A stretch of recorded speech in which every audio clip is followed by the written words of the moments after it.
Hey y'all, it's Miss Awesome here. Listen, I'm back with another, I don't even know what I'm calling this, to be honest with you. I come up with so many titles. It's not really sub chat or sub talk. This is more so for parents.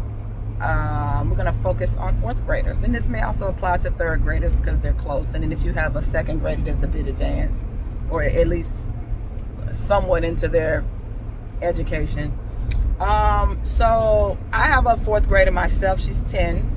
And last night she and I were doing some work from her class that she missed by going tardy one day. It was about factors, all right? So she didn't get the lesson that day from the teacher, which is fine. I mean, we can go over factors. I have to factor pairs and all that stuff. Just refresh myself a little second.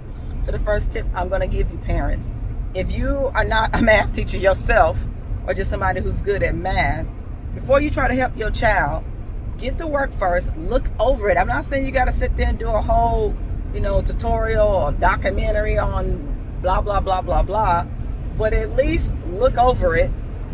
Don't, the child doesn't have to be right there with you. All I did yesterday with my daughter was I just read the example that they had and kind of worked through it to make sure I understood.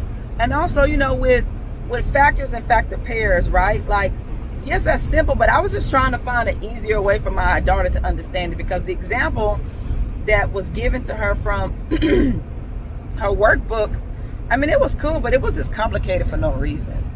It was like it went through 1 through 9, and it was like, okay, 1 is a factor of such and such number because, 1 is evenly blah, blah, blah, 2, and then 3, and then 4, and then 5, and 6, and 7, and all this. It was just a lot, so I did learn a couple of things. Like, if a number ends in 0 or 5, then you already know 5 is probably going to be a factor of that number. So like little tiny things that can help. But also I realized with factors and factor pairs, man, it's just helping reinforce your multiplication and your division and things along that line. So, because at first I'm like, what? Why? What's the point? But then as I was doing it with her, I was like, okay. It's gonna help, the multiplication facts and stuff like that stick.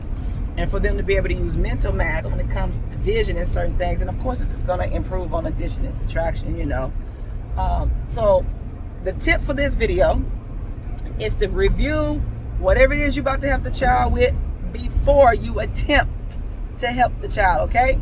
Because you can't be trying to get it right and you getting it wrong, and then you teaching them wrong, and they all confused and you frustrated and you just didn't understand from the get-go. So just take the time, review it first. Oh, mommy, daddy, I need help. Okay, let me see what you got. All right, give me a second. Let me look over it first, and then we'll figure this out, and then we'll do this together. And if it's really complicated, because again, as they get older, the math is going to get more challenging. Then you might want to. This is something I do. I don't recommend this for the child, but baby, I'll screenshot that, take a picture of that of that sheet, the workbook, whatever it is, and throw it in chat. I'm like, chat, okay, help me understand this. And chat, of course, will give you the answers. Now, that's not what you're doing for your child. That's for you. That is strictly for you. So that as you're working through it, you can, sometimes for me, it helps me to figure out the process starting with the answer, if that makes sense, right? Like, okay, this is the answer. Let me see how they got this, and just kind of work my way backwards. But as I'm teaching my child, I'm going to follow along with however the teacher went over it, or if there's a more efficient way I feel like there is, I'm going to go over that with her too. So, and keep in mind, I just give you this little extra. Sometimes she like, that's not the way such and such taught me. And I'm like, it's cool. It's more than one way to skin a cow, a cat, whatever it is that saying is.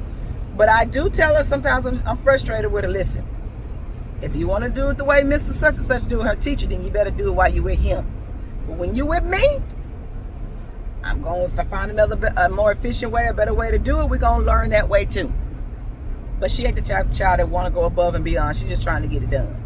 So you find what works for you. If you don't remember anything else from this 5-minute video, review it first. Try not to do it in front of your child if you're worried about what you look like, but go over it first, make sure you got a decent understanding, and then help them. That's it, y'all. Have a good one.